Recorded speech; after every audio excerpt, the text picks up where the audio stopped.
ఈ దినాన దేవుడు మన జీవితంలో ఏం చేయబోతూ ఉన్నాడో దాన్ని జ్ఞాపకం చేయడానికి ఇష్టపడుతూ ఉన్నాను. దేవుడు ఎలాంటి కార్యాలు మీ జీవితంలో ఆయన చేయబోతూ ఉన్నాడో ఆ విషయాన్ని మీకు సూటిగా చాలా స్పష్టంగా తెలియజేసేటువంటి ప్రయత్నం నేను చేయడానికి ఇష్టపడుతూ ఉన్నాను. ప్రియమైన బిడ్డలారా, మనం చాలా సార్లు ఆలోచన చేస్తున్నటువంటి విషయం ఏంటంటే, గత 2-3 వారాలుగా మనం అర్థం చేసుకుంటున్నటువంటి ధ్యానం చేసుకుంటున్నటువంటి విషయం ఏంటంటే, క్రైస్తవులకు ఉన్నటువంటి ప్రశ్నలను మనం ధ్యానం చేస్తూ ఉన్నాం. ఎంతమంది మీరు గమనిస్తూ ఉన్నారో నాకు తెలియదు, కానీ నేను ఈ దినము ఉదయకాలము నా బైబిల్ తీసి నేను చదువుతూ ఉన్నప్పుడు నాకు అర్థమైనటువంటి విషయం ఏంటంటే, గత 3 వారాలుగా ప్రభువు క్రైస్తవుల జీవితంలో ఉన్నటువంటి ప్రశ్నలను గురించి ఆయన మనతో మాట్లాడుతూ ఉన్నాడు. క్రైస్తవులకు ఉన్నటువంటి ప్రశ్నలను బట్టి ఆయన మనల్ని దర్శించి ఆయన మన ప్రశ్నలకు సమాధానం ఇవ్వడానికి ఇష్టపడుతున్నట్టుగా నేను వాక్య భాగాన్ని నేను గమనిస్తూ వచ్చాను. ఈ దినాన్ని కూడా దేవుడు ఏమి మన జీవితంలో చేయబోతూ ఉన్నాడో, దేవుని కార్యము ఎలాంటి కార్యము మన జీవితంలో దేవుడు చేయబోతూ ఉన్నాడో దాన్ని ముందుకు చాలా క్లుప్తంగా తీసుకుని వచ్చేటువంటి ప్రయత్నాన్ని చేయడానికి ఇష్టపడుతూ ఉన్నాను. మొదటిది, మన జీవితంలో చాలా సార్లు మనం చెప్పేటువంటి సాకులు ఏంటంటే, చాలా సార్లు ఇతరులతో మనం పంచుకునేటువంటి విషయాలు ఏంటంటే, చాలా సార్లు మన తోటి సహోదరులతో మన తోటి క్రైస్తవులతో మనం చెప్పేటువంటి విషయాలు ఏంటంటే, నేను దేవుని నమ్మి 20 సంవత్సరాలు అవుతుంది, నేను దేవుని నమ్మి 50 సంవత్సరాలు అవుతుంది, కానీ దేవుని కార్యం నా జీవితంలో నేను చూడట్లేదు, దేవుని కార్యము నా పిల్లల జీవితంలో నేను చూడట్లేదు. నేను కొత్తగా క్రీస్తుని వెంబడించినప్పుడు, నేను కొత్తగా దేవుని దగ్గరికి వచ్చినప్పుడు నా జీవితం ఎంతో బాగుండే, కానీ ఇప్పుడు మాత్రం దేవుని కార్యం చూడలేదని అన్నటువంటి క్రైస్తవులు అనేక మంది లోకంలో ఉన్నారు. ఇక్కడ కూర్చున్నటువంటి వాళ్ళు కూడా అనేక మంది ఇలాంటి ప్రశ్న చేత వారి జీవితాన్ని లాగించుతూ ఉన్నారు కావచ్చు. అయితే దేవుడు చేయబోతున్నటువంటి కార్యాలను మీ ముందుకు తీసుకుని వచ్చి ఈ దినాన్న వాక్యాన్ని మనం ధ్యానించుకోవాలని ఇష్టపడుతూ ఉన్నాను. మొదటిది, ఆయన ఎలాంటి కార్యాన్ని దేవుడి జీవితంలో మన జీవితంలో చేయబోతూ ఉన్నాడు అని అంటే, 37వ అధ్యాయం 6వ వచనాన్ని మనం చూసినట్లయితే అక్కడ ఒక మాట అంటాడు. 2వ భాగాన్ని మనం చదువుదాం. మీలో జీవాత్మ నుంచిగా మీరు బ్రతుకుదురు. దేవుడు ఆయన ఈ దినము నుండి, ఈ సమయం నుండి ఎవరైతే ఈ వాక్యాన్ని విని ఈ వాక్యాన్ని నమ్మడానికి ఇష్టపడుతూ ఉన్నారో వారి జీవితంలో దేవుడు మొట్టమొదటిగా చేయబోతున్నటువంటి కార్యం ఏంటంటే, చచ్చిన వారి బ్రతుకులో జీవాన్ని ఆయన నింపబోతూ ఉన్నాడు. He will fulfill you with his breath.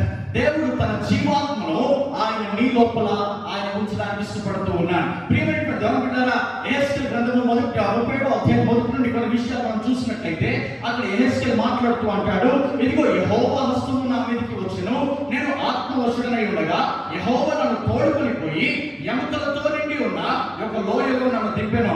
అప్పుడు ఎప్పుడైతే యెహెజ్కేలుని యెహోవా ఆత్మ చేత ఆయన నడిపించబడి ఎముకల దగ్గరికి ఆయన వెళ్ళి ఎముకలు ఉన్నటువంటి లోయలో ఎప్పుడైతే యెహెజ్కేలు ఉన్నాడో, ఆయన ఎప్పుడైతే అక్కడ నిలబడ్డాడో, ఆయన ఎప్పుడైతే అక్కడికి వెళ్ళాడో, దేవుడు తిరిగి మరలా యెహెజ్కేలుతో మాట్లాడుతూ ఉన్నాడు.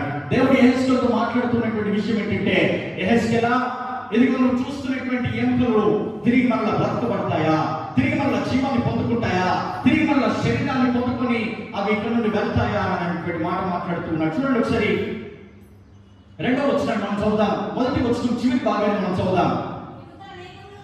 ఆయన వాటి మధ్య నన్ను ఇటు అటు నడిపించుచుండగా ఎముకల అనేకములు ఆ యోగ కనబడెను, అవి కేవలము ఎండిపోయినవి. ఆయన నరపుత్రుడా, ఎండిపోయిన ఈ ఎముకలు బ్రతకగలవా అని నన్ను అడగగా.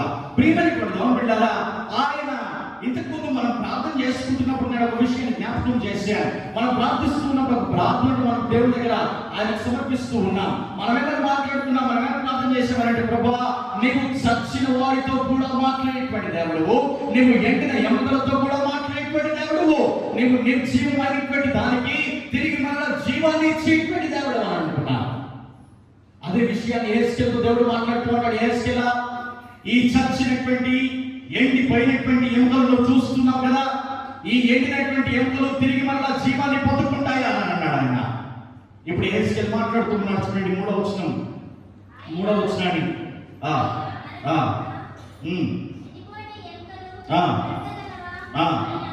నన్నడుగా, ప్రభువా యెహోవా, అది నీకే తెలియనని నేను అంటుని. ఎవరికి తెలుసది? అది బ్రతుకుతుందా లేదా ఎవరికి తెలుస్తుంది? చచ్చినటువంటి వాడు బ్రతకాల వద్దా అనేటువంటి విషయం ఎవరికి తెలుస్తుంది?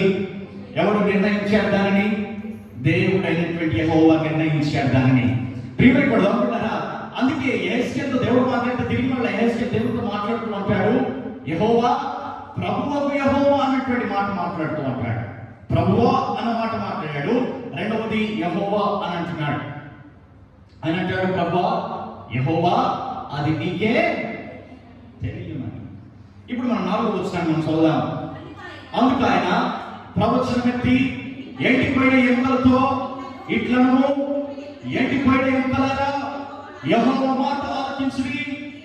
ఈ ఎముకలకు ప్రభు అయిన యెహోవా సెలవిచ్చినదేమనగా, మీరు బ్రతుకున్నట్లు నేను మీలోనికి జీవాత్మను రప్పించుతున్నాను. హల్లెలూయా, హల్లెలూయా. ప్రియమైన బిడ్డలారా, ఈ దినాన్ని నీవు కూడా చచ్చినటువంటి కార్యాలను జీవితంలో చూస్తూ ఉన్నావేమో. ఈ దినము నీ జీవితంలో కూడా ఎందుకు పనికిరానటువంటి నిర్జీవమైనటువంటి కార్యక్రమాలను చూస్తూ ఉన్నావేమో. నీవు ఏది తలపెట్టినా కూడా అది విఫలమైపోతూ ఉండవచ్చు. నీవు ఏది అనుకున్నా కూడా అది సఫలం లేకుండా పోతూ ఉండవచ్చు. నీవు అనుకున్నటువంటిది నీవు సాధించలేకపోతూ ఉన్నావు కావచ్చు. నీ ఉద్యోగంలో నీకు ఎదుగుదల లేకుండా పోతూ ఉంది కావచ్చు. నీ ప్రయత్నాలన్నీ కూడా ఈ లోకంలో విఫలమైపోతూ ఉండవచ్చు. అయితే దేవుడి దినంతో వాగ్దానం చేయడానికి ఇష్టపడుతూ ఉన్నాడు. ఏంటో తెలుసా? చచ్చినటువంటి నీ జీవితంలో, నిర్జీవమైనటువంటి నీ బ్రతుకులో తిరిగి మరలా నేను నా జీవాత్మను నింపబోతూ ఉన్నాను అంటున్నాడు. హల్లెలూయా, హల్లెలూయా, హల్లెలూయా. ప్రియమైన ఆయన నింపేటువంటి జీవాత్మ ఎలాంటి జీవాత్మ అంటే, ఆదికాండము 2వ అధ్యాయం 7వ వచనం మనం చూసినట్లయితే అక్కడ ఒక జీవాత్మ ఆయన ఉంచుతూ ఉన్నాడు. చూడండి, ఎలాంటి జీవాత్మ నీ దినాన నీ కుటుంబంలో, నీ పిల్లల జీవితంలో, నీ జీవితంలో ఆయన ఊదబోతూ ఉన్నాడు. ఎలాంటి జీవాన్ని ఆయన ఇవ్వబోతూ ఉన్నాడు. 2వ అధ్యాయం 7వ వచనం, దేవుడైన యెహోవా నేల మట్టితో నరుని నిర్మించి వాని రాశికారణంలో జీవవాయువును ఊదగా నరుడు జీవాత్మ ఆయను. హల్లెలూయా, హల్లెలూయా. అలా మీడియా చెప్పలు కూడా దేవుని పైన పడతామా? ప్రియమైన దేవుడు నీ జీవితంలో ఆయన జీవాన్ని ఆయన నింపబోతూ ఉన్నాడు. ఇన్ని దినాలు నువ్వు బాధపడ్డావు కదా, ఇన్ని దినాలు నువ్వు దూషించావు కదా, ఇన్ని దినాలు నీ పరిస్థితులను చూసి నీకు కృంగుబాటు కలిగింది కదా, ఇన్ని దినాలు నీ పరిస్థితులను చూసి, నీ పిల్లలను చూసి, అయ్యో నా పిల్లల జీవితంలో ఏ మాత్రము మంచి జరగట్లేదు అనుకుంటున్నావు కదా. అయితే దేవుడు మాట్లాడుతున్నటువంటి మాట తెలుసా? తిరిగి మళ్ళా నేను నీకు జీవాన్ని నింపబోతూ ఉన్నాను. తిరిగి మళ్ళా నేను నీ జీవితంలో, నీ కుటుంబంలో జీవాత్మను నింపబోతూ ఉన్నాను. హల్లెలూయా, హల్లెలూయా. ప్రియమైన బిడ్డలారా, ఇక్కడ ఒక రెండు విషయాలను నేను జ్ఞాపకం చేస్తాను. 2 ఉదాహరణలు ఈ మాటను అర్థం చేసుకోవడానికి. యోహాను సువార్త 11వ అధ్యాయము 21వ వచనాన్ని మనం జ్ఞాపకం చేసుకున్నాం. అక్కడ ఒక మాట అంటాడు. యోహాను సువార్త 11వ అధ్యాయం 21వ వచనం,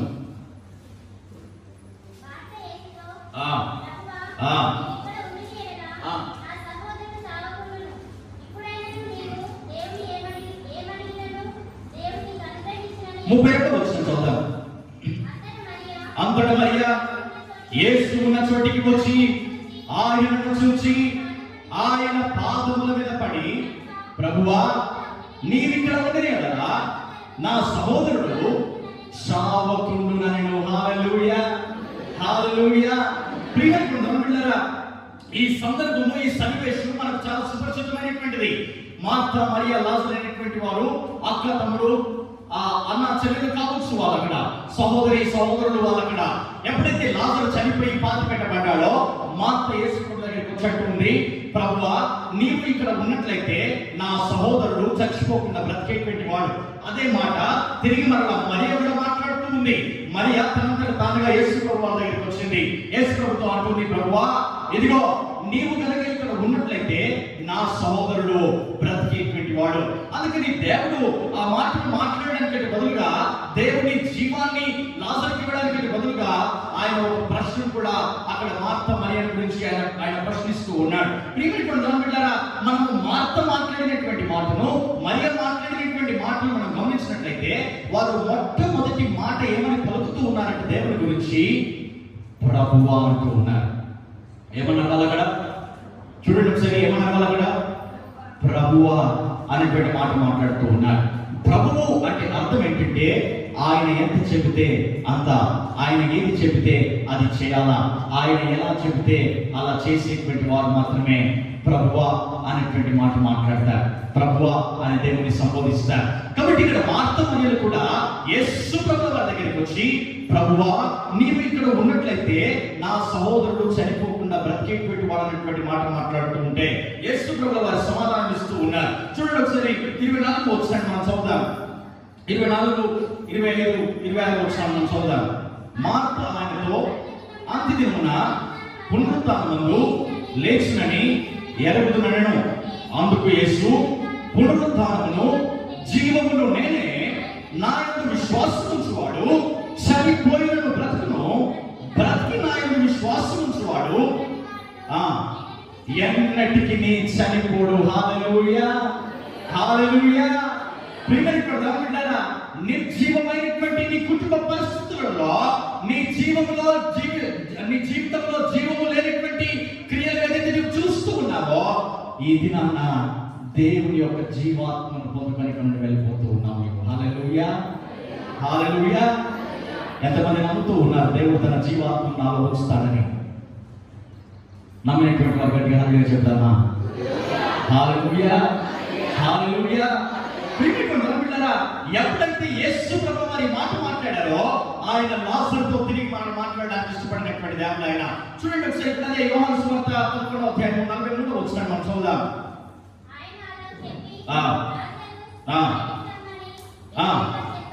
బిగ్గరగా చెప్పగా చనిపోయిన వాడు కాళ్ళు చేతులు ప్రేత వస్త్రములతో కట్టబడిన వాడై వెలుపలికి వచ్చెను. హల్లెలూయా, హల్లెలూయా. నేను నమ్మినటువంటి నా దేవుడు ఎలాంటి వాడో తెలుసా? ఆయన చచ్చిన శవంతో సైతం మాట్లాడేటువంటి దేవుడు ఆయన. ప్రియమైన కూడా విన్నారా? అందుకే నేను అన్నాను, చాలాసార్లు నీవు నీ జీవితంలో నిర్జీవమైనటువంటి పనులు చూస్తూ ఉండవచ్చు, ఎదుగుదల లేనటువంటి జీవితం నీ జీవితంలో ఉండవచ్చు, ఎందుకు ఆశీర్వాదము లేనటువంటి కార్యమాన్ని, ఎందుకు ఆశీర్వాదము దీవెన లేనటువంటి పరిస్థితులు నీ జీవితంలో నీ కుటుంబంలో చూస్తూ ఉండవచ్చు. అయితే ఈ దినాన్న దేవుడు చేస్తున్నటువంటి వాగ్దానము, ఈ దినాన్న ఈ ఆరాధనలో నేను పొందుకోబోతున్నటువంటిది ఏంటో తెలుసా? ఆదాములో ఊదినటువంటి జీవాత్మను ఈ దినము దేవుడి జీవితంలో ఊదబోతూ ఉన్నాడు. ఆదాములో ఊదినటువంటి జీవాత్మను ఈ దినము నీ కుటుంబంలో దేవుడు ఊదబోతూ ఉన్నాడు. లాజరులో ఇచ్చినటువంటి జీవాన్ని తిరిగి మరలా నీ ఉద్యోగంలో దేవుడు ఇవ్వబోతూ ఉన్నాడు. హల్లెలూయా. ఇంకొక సందర్భాన్ని నేను జ్ఞాపకం చేసుకుంటూ వెళ్తాను. మార్కు సువార్త 5వ అధ్యాయం 22వ వచనం మనం చదువుదాం. మార్కు సువార్త 5వ అధ్యాయము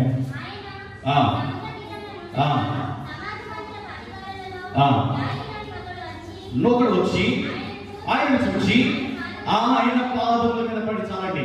ఇక్కడ ఒక విషయాన్ని మనం ఆలోచన చేయాలా? మార్త మాత్రము దేవునితో, ప్రభువా నీవు ఇక్కడ ఉంటే నా సహోదరుడు బ్రతికేటువంటి వాడు అన్న మాట మాట్లాడింది. కానీ మరియ దగ్గరికి వచ్చేసరికి మరియా యేసు ప్రభు దగ్గరికి వచ్చి ఆయన పాదముల మీద పడి అన్నటువంటి మాట మనం చూస్తాం. ఇక్కడ కూడా అక్కడ మనం చూసినట్లయితే సమాజపు మందిర అధికారులలో యాయిరు ఒకడు వచ్చి ఆయనను చూచి ఆయన పాదముల మీద పడి ఆయన ఏమని మాట్లాడుతున్నాడు చూడండి ఒకసారి. నా చిన్న కుమార్తె చావని ఉన్నది, అది బాగుపడి బ్రతుకున్నట్టు నీవు వచ్చి దాని మీద నీ చేతులు ఉంచవలనని ఆయనను మిగుల బతిమాలుకొనెను. ప్రియమైనటువంటి ఇక్కడ ఒక వ్యక్తి దేవుని దగ్గరికి వస్తూ ఉన్నాడు.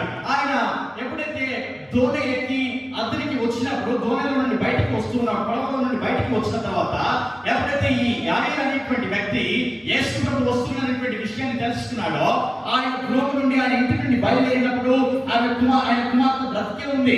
ఆయన ఇంటి నుండి బయలుదేరి వచ్చినప్పుడు ఆయన కుమార్తె బ్రతికే ఉంది. కానీ ఎప్పుడైతే యేసు ప్రభు దగ్గరికి వచ్చాడో, యేసు ప్రభు చెప్తున్నటువంటి మాట ఏంటంటే, ప్రభువా నా చిన్న కుమార్తె చావడానికి సిద్ధంగా ఉంది, నీవు నా ఇంటికి వచ్చి నా చిన్న కుమార్తె మీద నీ చేతులు ఉంచినట్లయితే నా కుమార్తె తిరిగి మరల బ్రతుకుతుంది. హల్లెలూయా. నేను చాలా దినాలుగా గమనిస్తూ ఉన్నాను, చాలా మంది ప్రార్థన అయిపోయిన తర్వాత వెళ్ళిపోతూ ఉన్నారు. పాత నిబంధన గ్రంథంలో మనం చూసినట్లయితే అక్కడ మందిరానికి వచ్చినటువంటి వారు చేసేటువంటి పని ఏంటంటే ప్రార్థన అయిపోయిన తర్వాత వ్యక్తిగతంగా కానీ కుటుంబంగా కానీ దేవుని సేవకుని దగ్గరికి వచ్చి ప్రార్థన చేసుకొని వెళ్తారు. మన లోపల ఆ పద్ధతి తప్పిపోతూ ఉంది.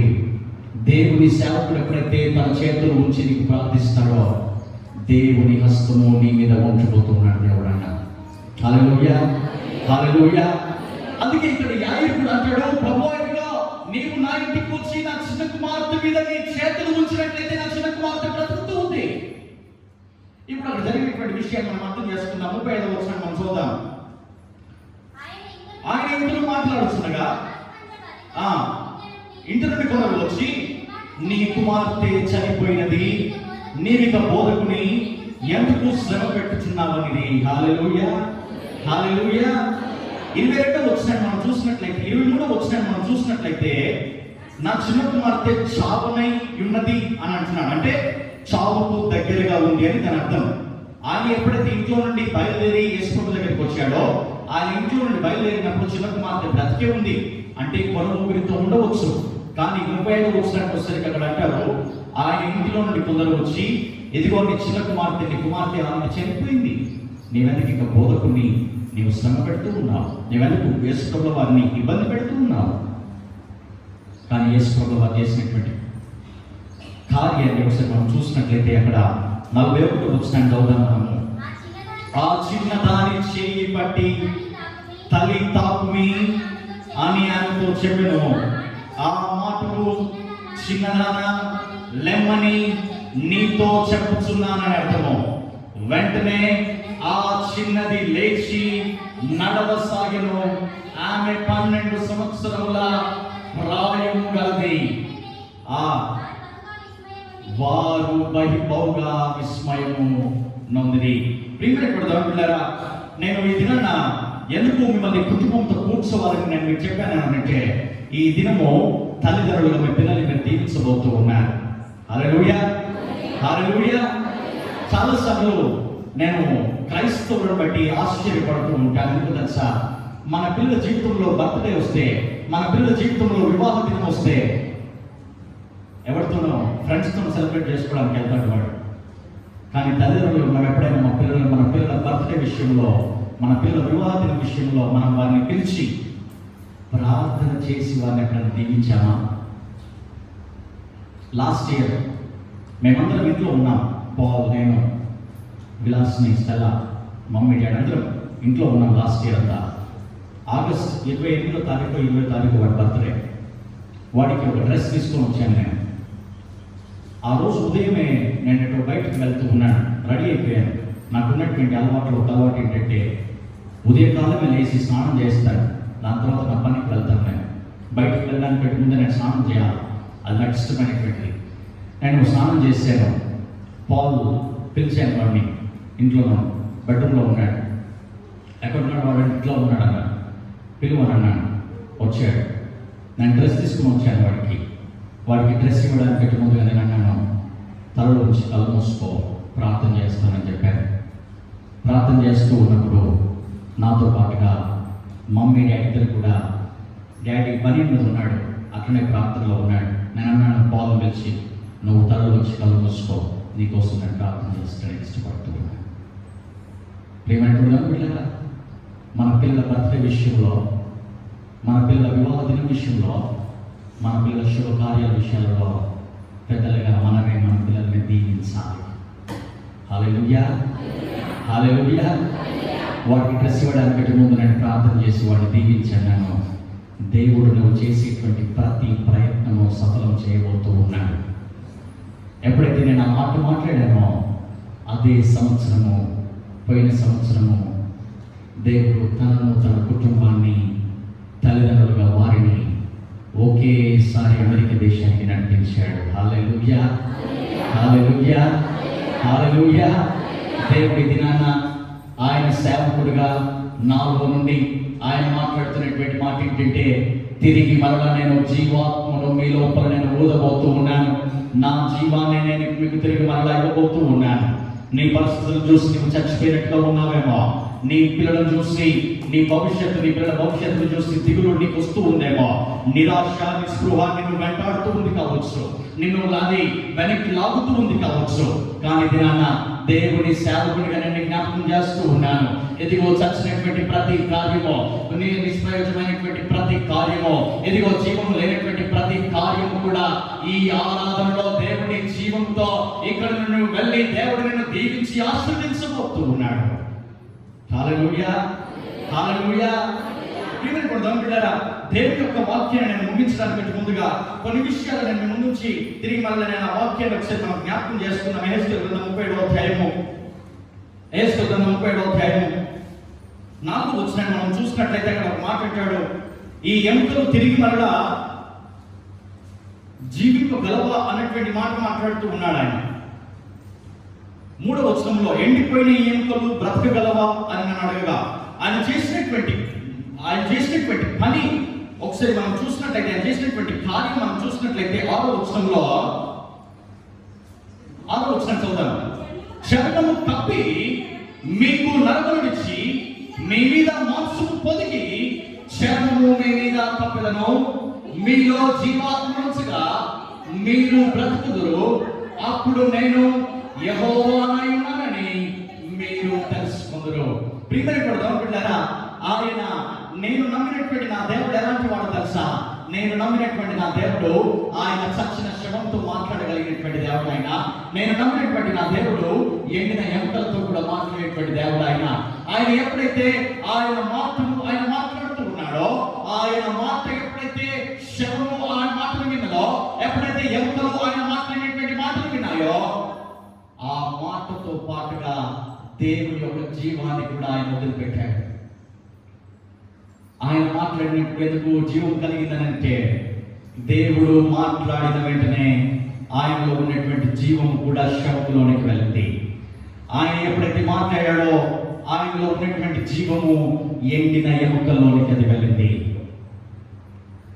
ప్రియమైన బిడ్డలారా, మార్కు సువార్తలో మనం చూసాం కదా, అక్కడ అధికారి అంటాడు, ప్రభువా నీవు నాతో పాటుగా వచ్చి నా కుమార్తెను నీ చేతులు ఇచ్చినప్పుడు నా కుమార్తె తిరిగి మళ్ళీ బ్రతుకుతుంది అంటాడు.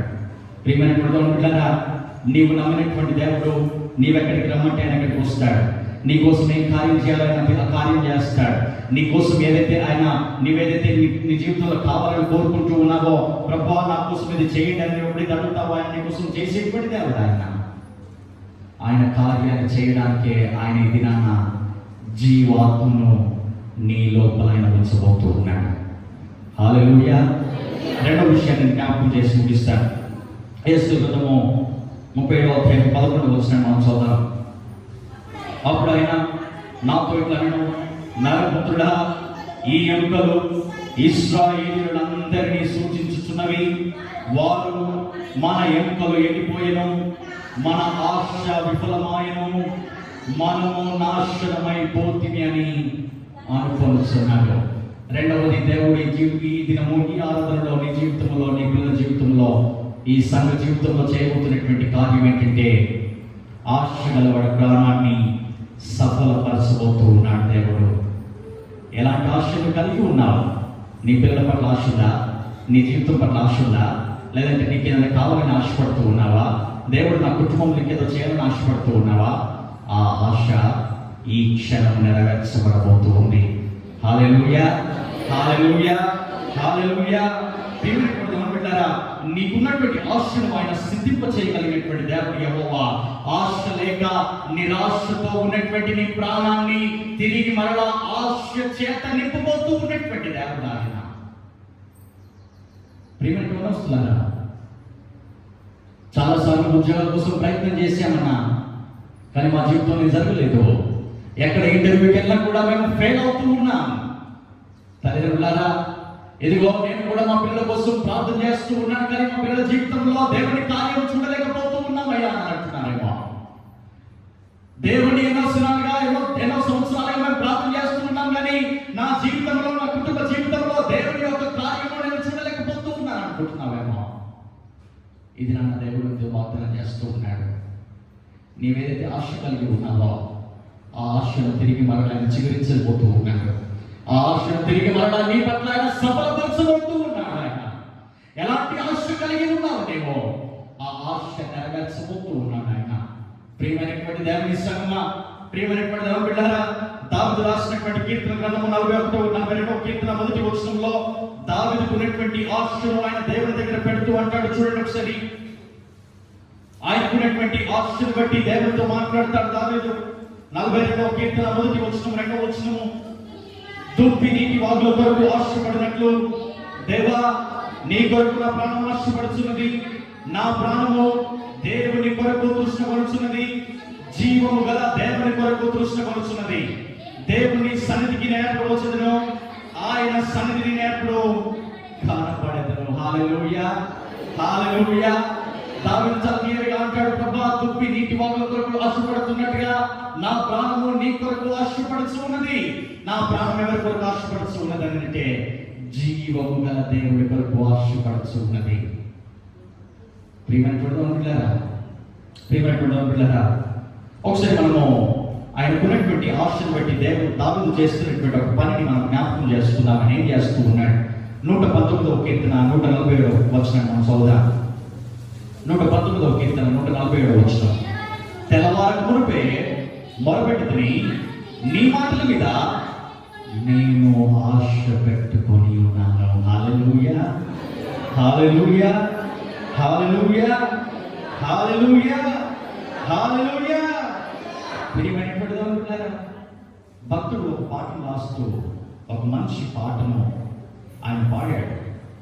బహుశా ఇక్కడ విన్నట్టున్నాను నేను. ఆశలన్నీ నీ మీదనే తీర్చవా ప్రభు, నా ఆశలన్నీ నీ మీదనే తీర్చవా ప్రభు. నీ ఆశ ఈ దినము ఏదైతే ఉందో ఆ ఆశను ఆయన తీర్చబోతున్నటువంటి దేవుడు. నీ పిల్లల భవిష్యత్తు పట్ల ఉన్నటువంటి ఆశ, నీ కుటుంబం పట్ల ఉన్నటువంటి ఆశ, నీ ఉద్యోగం పట్ల ఉన్నటువంటి ఆశ యేసు నామములో ఈ దినము తీర్చబడబోతూ ఉంది.